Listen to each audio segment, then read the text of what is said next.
I'm excited to share that changes are coming on Fempower Health. To be updated on what those might be, subscribe to the podcast, and you can go to the show notes to follow me on social media, as well as subscribe to the weekly newsletter. And I promise you, no spam with the newsletters. They're always very purposeful because I'm cognizant of your time and your very, very busy inbox. So stay tuned. Can't wait to share what's coming.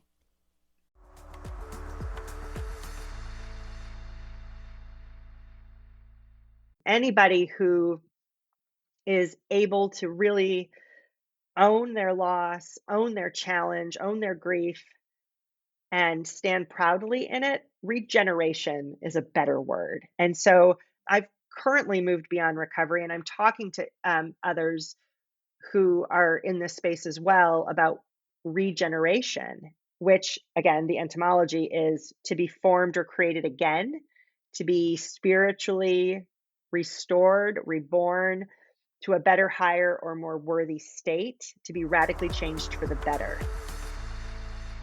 Welcome to Fempower Health. Georgie here. Imagine in one instant your entire life changing.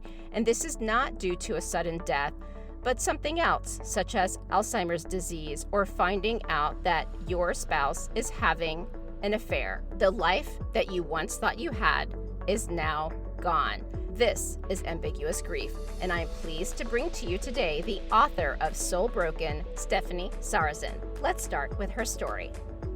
Stephanie, thank you so much for being on the podcast.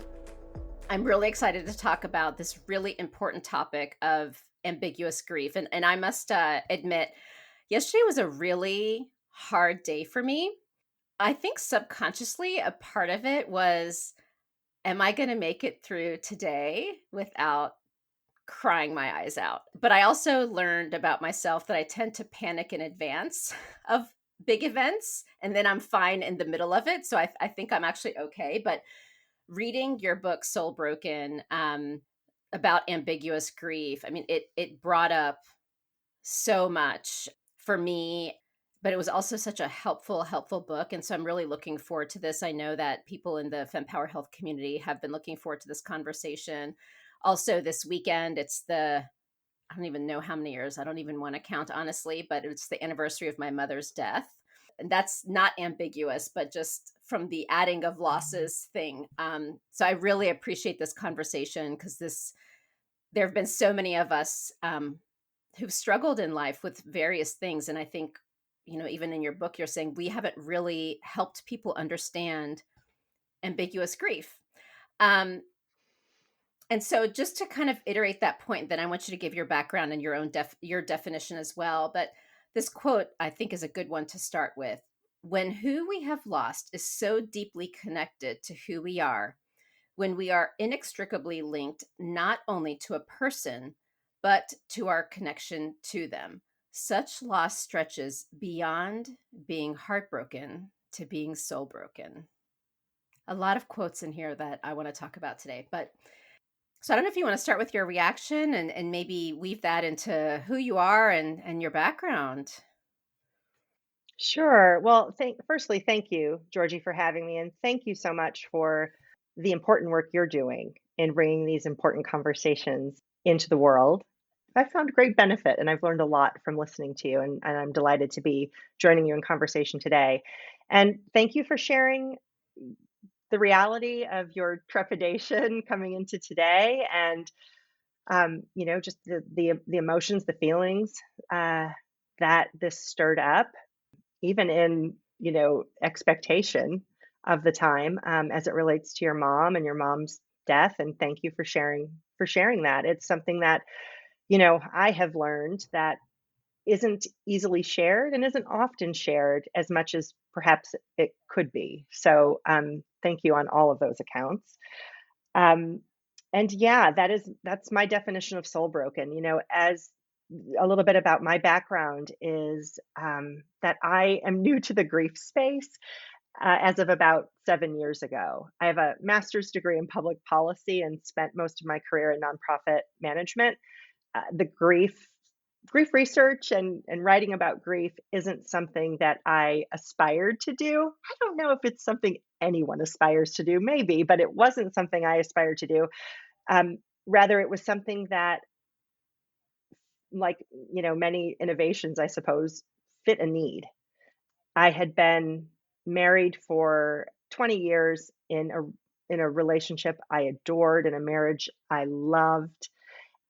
One day changed everything, and I write about this in the book. I made a discovery that showed me that my reality wasn't what I thought it was, and that my marriage wasn't what I thought it was, and that led to divorce and immediate grief and depression and all of the things. And I didn't know what it was I was experiencing. I felt like a widow, but I wasn't being treated like one. And I mean that with absolutely no disrespect to people who have endured the absolute heartbreak of losing their partner, their spouse to death. That is a an incredibly difficult experience to endure, and I honor that. And and for me, I had lost my person, and yet there really was very little happening around me. No casseroles being brought over. Certainly I had the love and support of my friends and family once I finally told them what had happened. But, that alone, Georgie, took me 3 months. And realizing that, I started to think there's something different about this grief because, of course, had my loved one died, I would have notified died a physical death, I should clarify. I would have notified everyone immediately and started right away on, plans for a funeral, right? Um, but when I came to learn, when our loved ones die, when a relationship, an important relationship, changes or breaks, this is an experience of grieving that is onset by loss when the loved one is still living, but not as they once were. We often think of grief as something that happens in relation to death, or that death is a prerequisite to grieving, but that's not true. What I slowly began to understand is that I was grieving, but my period of grief was ambiguous. I didn't have societal norms to engage in. I didn't, a funeral or a eulogy, for example. My friends and family around me didn't know what to do. Had there been a physical death, we, kind of know what to do for one another. But this was different. It was divorce. And and so the norms are different. And so ultimately this started me on a long, arduous journey looking for my own healing. Truly, I was looking to feel better. I was in bed for 6 months. I was in deep depression, experiencing just about every feeling I could imagine. And and as I started to become more curious about how I could heal, how I could feel better, how I could return to the me that once was, I I just really got curious, and my curiosity led me to reaching out to authors. I read so many books. I watched every Super Soul Sunday ever made. I devoured TED Talks.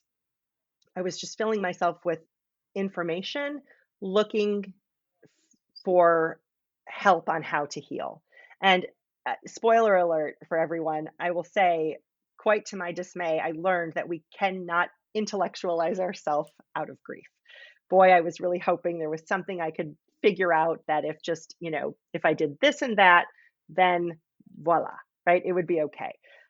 But the reality was, in the very beginning, what I found was very few people were willing to even talk to me about ambiguous grief, not knowing that was the name, right? I, I was divorcing. I had experienced betrayal trauma. I might have said, oh, who do you know? Could you have anybody, a friend I could talk to? How did they get through this? And of the handful of trusted friends I asked, nobody knew. And I slowly began to understand that it wasn't that, of course, I wasn't the only person experiencing this devastating form of grief, but that people don't talk about it. And we don't talk about it, I've come to learn, because we don't want to be talked about.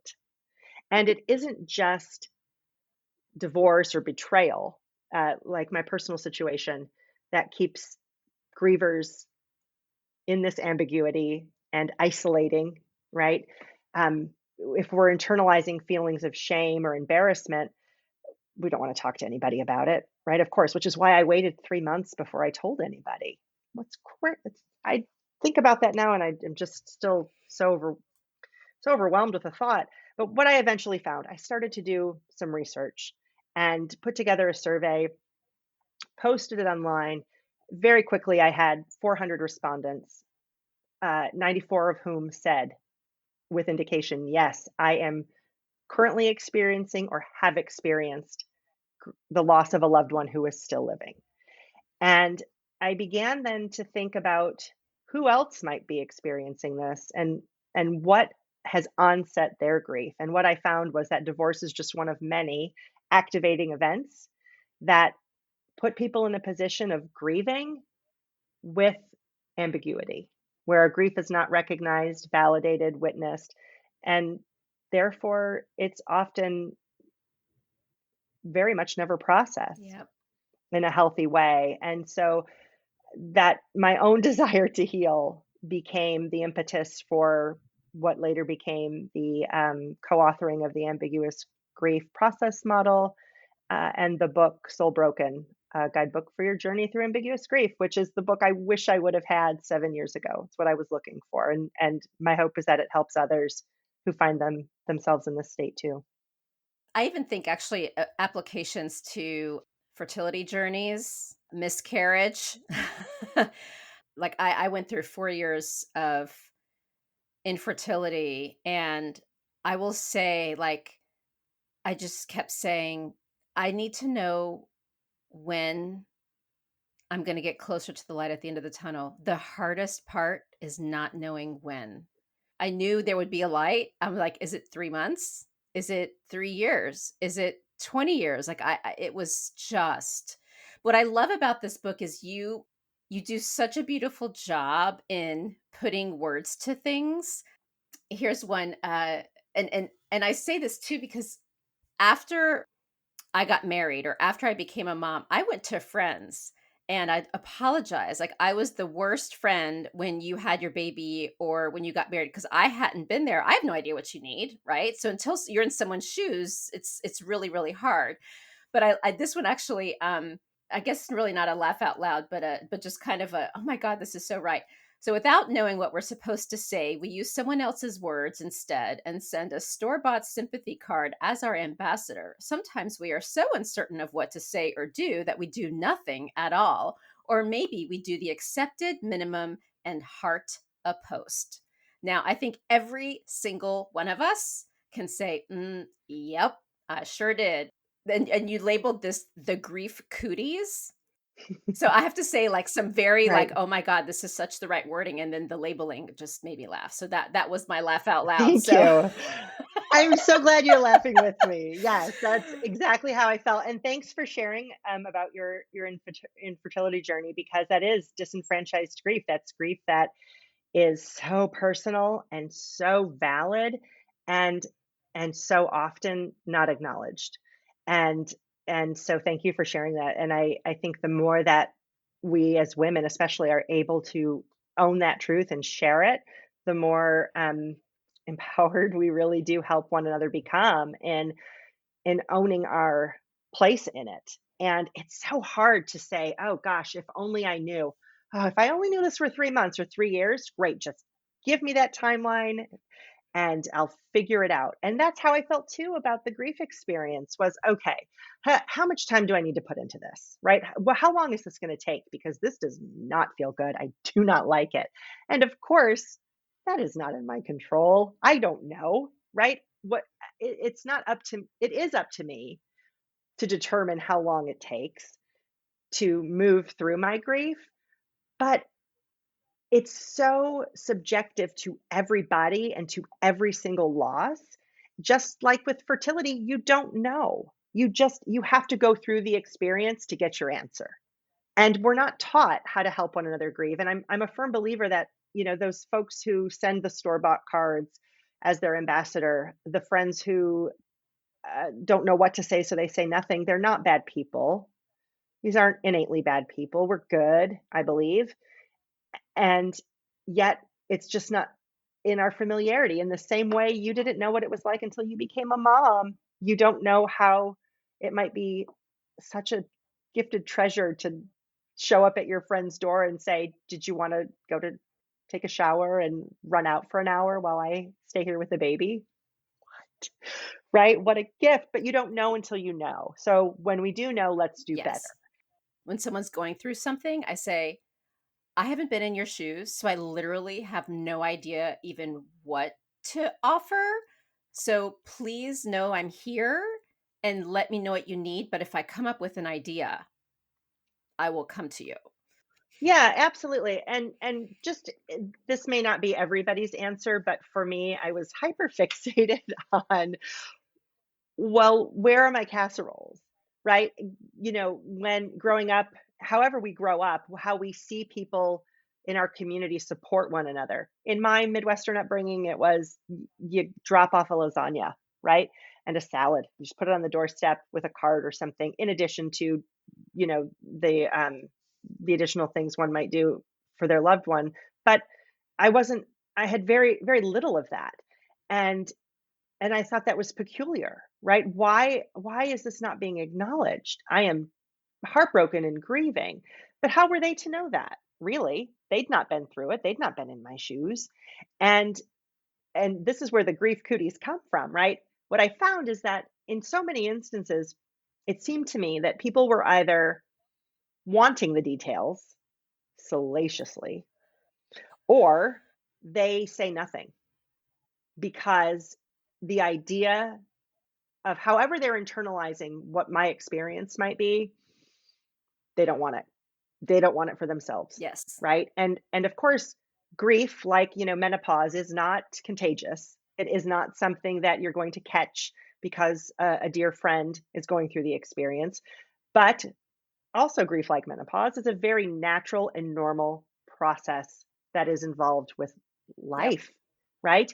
And the longer we're living, the the higher our probability that we're going to have that experience. By the way, for anyone who's missing the menopause comment, in case it got edited out earlier, we were talking about how someone went to one of my podcast interviewees and asked if all women catch the menopause. And so we are having quite a bit of laughter about that. So that's where that comment came in case you're wondering. What I also like about the book is how I had some moments where I'm like, I want to be in your therapist's office because you were like, I'm so mad at her. Like, you were mad. You were so annoyed with her advice and you write about it. You're like, I didn't want to hear this. I'm ignoring her. But I think it's important to have shared that journey because, like, even having this discussion in the podcast, I hope no one, and I'm assuming no one's naive enough to think this, that, here's our cure all pill, like listen for an hour and at the end of this we'll be cured, because as you know, it's really tough, and I know that everyone gets that, but you go through all the details. Like my favorite one, the sex monster camp. It was not a sex camp, everybody. It was not a sex camp. Can you tell the story of that real quick? That was so funny. Sure, sure. And I love that you brought up my therapist, Amy, who has been my greatest champion and who really pissed me off, to be frank, in all of her, especially early on, with her suggestions about what I might consider, right? And again, I was looking for the cure all. I was looking for, no, no, Amy, just give me the timeline. No, no, no, Amy, just, I need the steps, blah, blah, blah, blah. Just what do I need to do? And you're right, Georgie, that's not how it works. And we really do need to surrender, to the experience. And so one of the many things that Amy was right about that I initially didn't want to hear was that I needed to find my people. And we all have our people. And as it relates to grief, our people are the people who understand our grief. Georgia, you mentioned that your mom has died, and and my mom has not. And I don't know what it's like to grieve the loss of my mother to death. And yet other women who do will be able to understand you and understand the nuances, because grief is so Yes. nuanced depending on who we have lost, how we have lost them, what factors came into play, and how our grief was witnessed, if it was witnessed or recognized. All of this informs how we can help to heal. And being understood, is such a gift. So when Mother's Day comes around, I would imagine that that might bring up a range of emotions for you, right?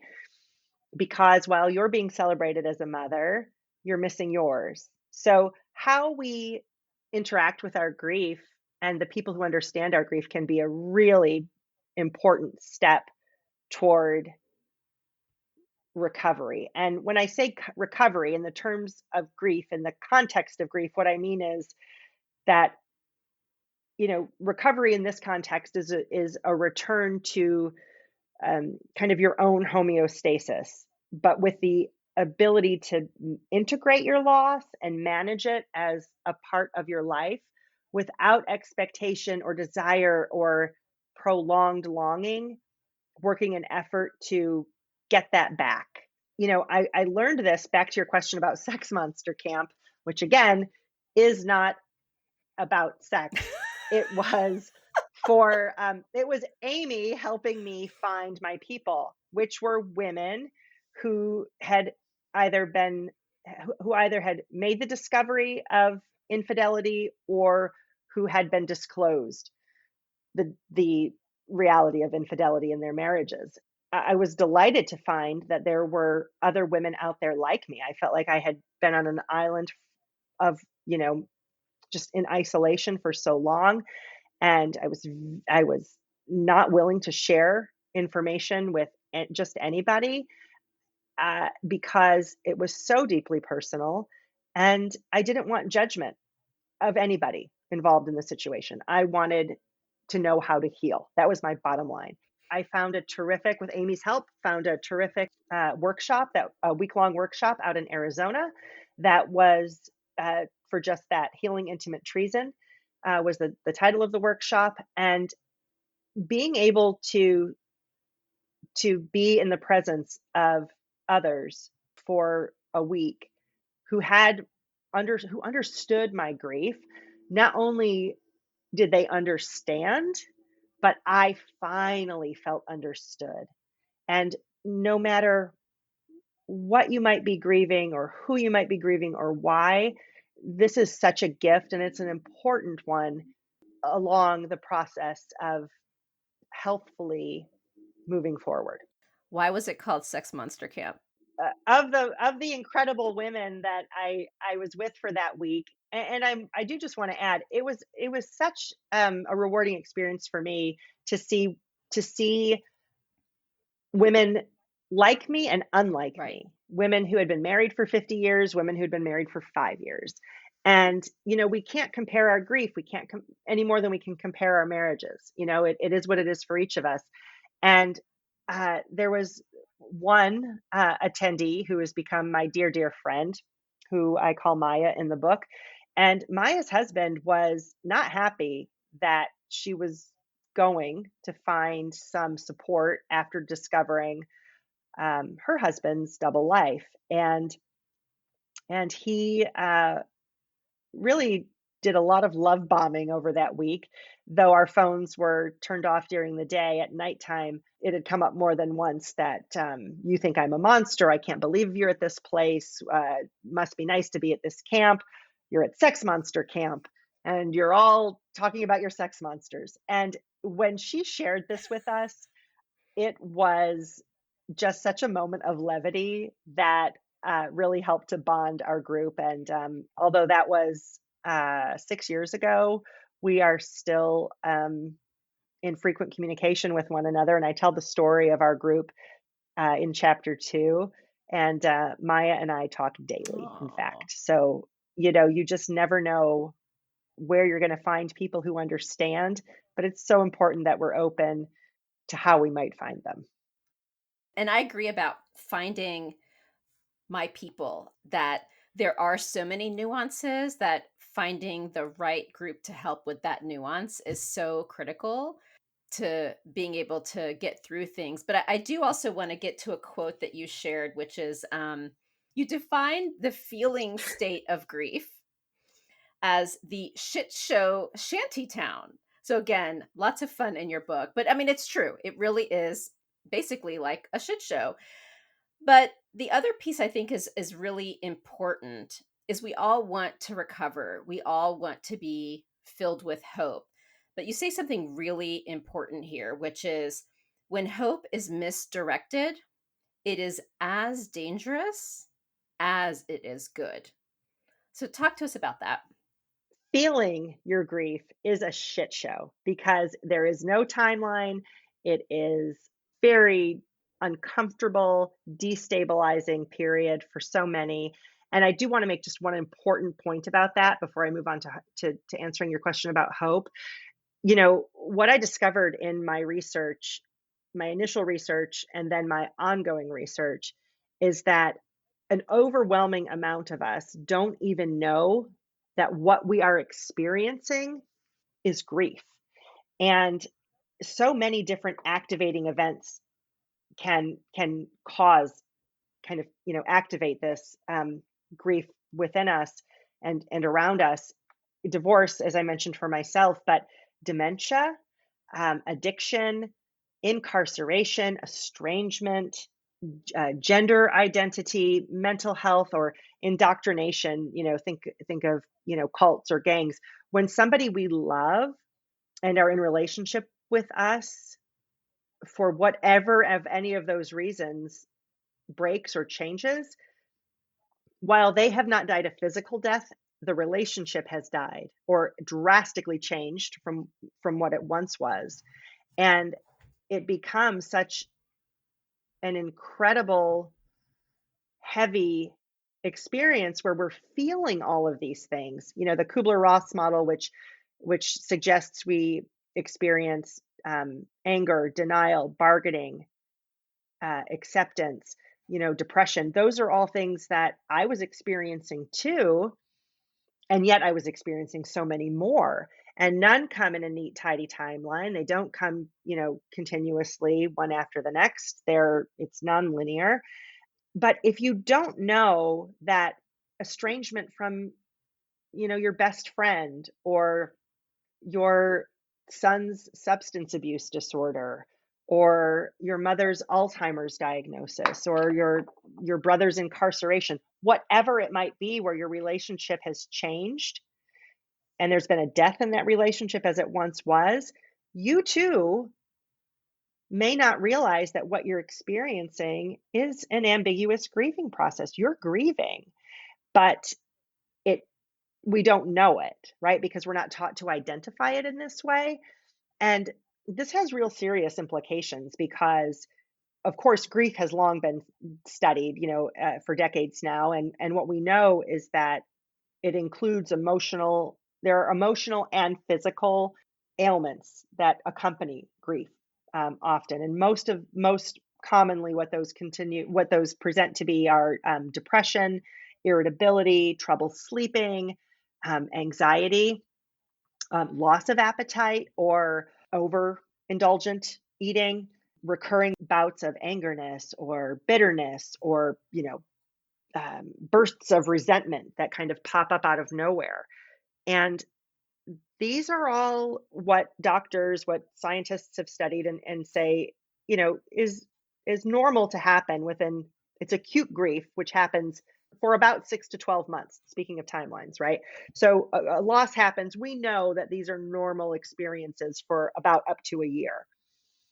Persistent grief is something that is, a year plus. And imagine having an estrangement, having any one of these, the number of activating events I mentioned, but not realizing that what we are experiencing is grief and that it's normal. This, as we know, stress is dangerous for us, right? Compounded stress isn't good for our bodies, or for our mental or physical bodies, and it can have serious health consequences. So the first step in understanding your grief is to recognize that your behaviors, the way that you're feeling, the way that you might be activated, some events or smells or dates or what have you might activate these experiences in you. That's grief, and it's normal. It's a normal response to loss. And once we can recognize that what we're going through is grief, then we can actually look at how to move forward healthfully, and adopt some coping mechanisms, like finding your Amy, right? Finding somebody who you can talk to through therapy to process it, so it can help to make sense, and you can start to move that energy out of your body. Gentle exercises too, like yoga and qigong, tai chi, that helps to move it too. And there are a series of things that we can do for ourselves that are proactive in helping to manage our grief. But first step is that we have to be able to acknowledge it. And if it's ambiguous grief, right, which was really the question you teed up, is in addition to all of those things that the Kubler-Ross model addresses, what I was able to identify in myself came in large part from sitting so intimately with the women from Sex Monster Camp and seeing over. We spent a week together initially, and then for the next 2 years we met on our own organized retreat at a resort for a week, and spent time sharing and catching up with one another. And what I was able to tease out, it was just one of those things, when it's on the tip of your tongue and you're like, what is that? Mhm. I see it, I can feel it, I can sense it. What is it? It's hope. So for people who are experiencing ambiguous grief, it is hope that our life, our loved one will return as they once were.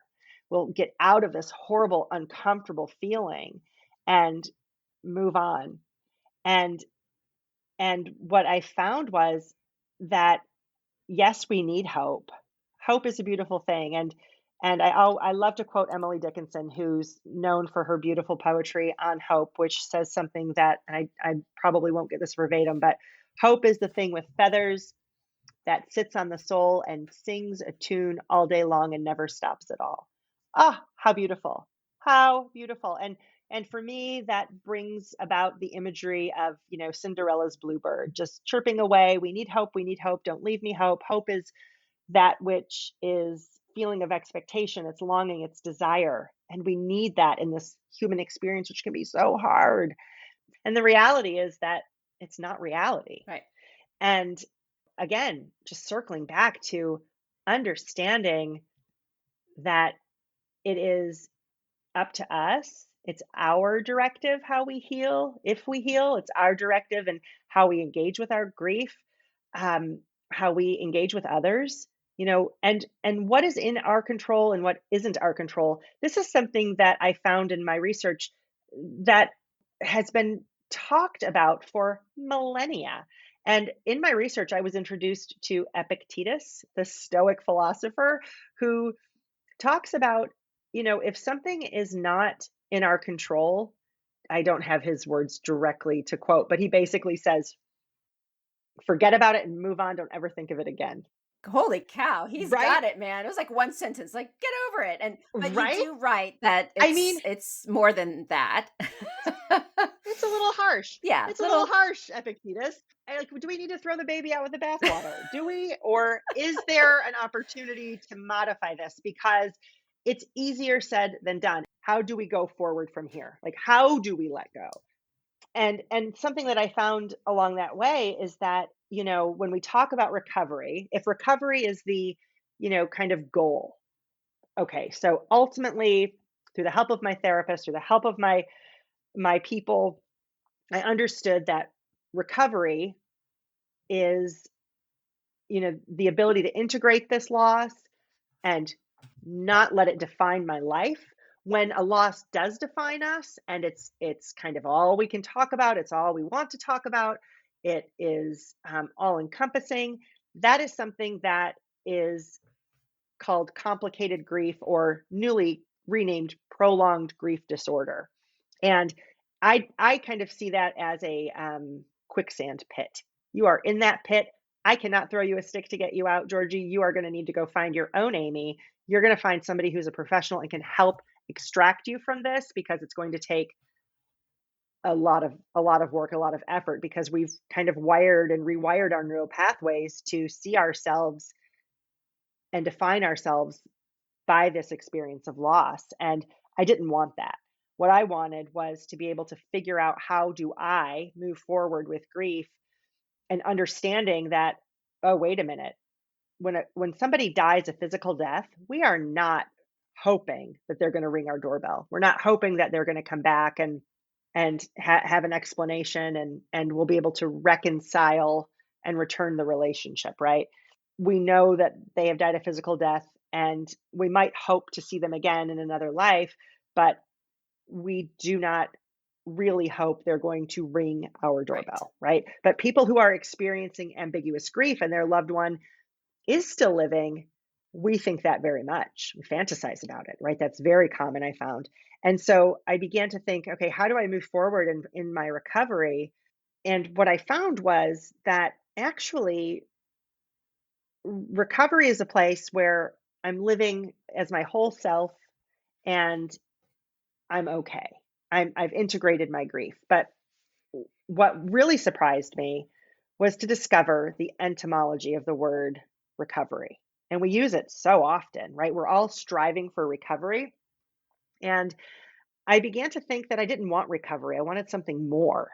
And the etymology of the word recovery comes from, means again or back to, and then cover is French for like 13th century French couvert, I think is how you say it, meaning to hide or conceal.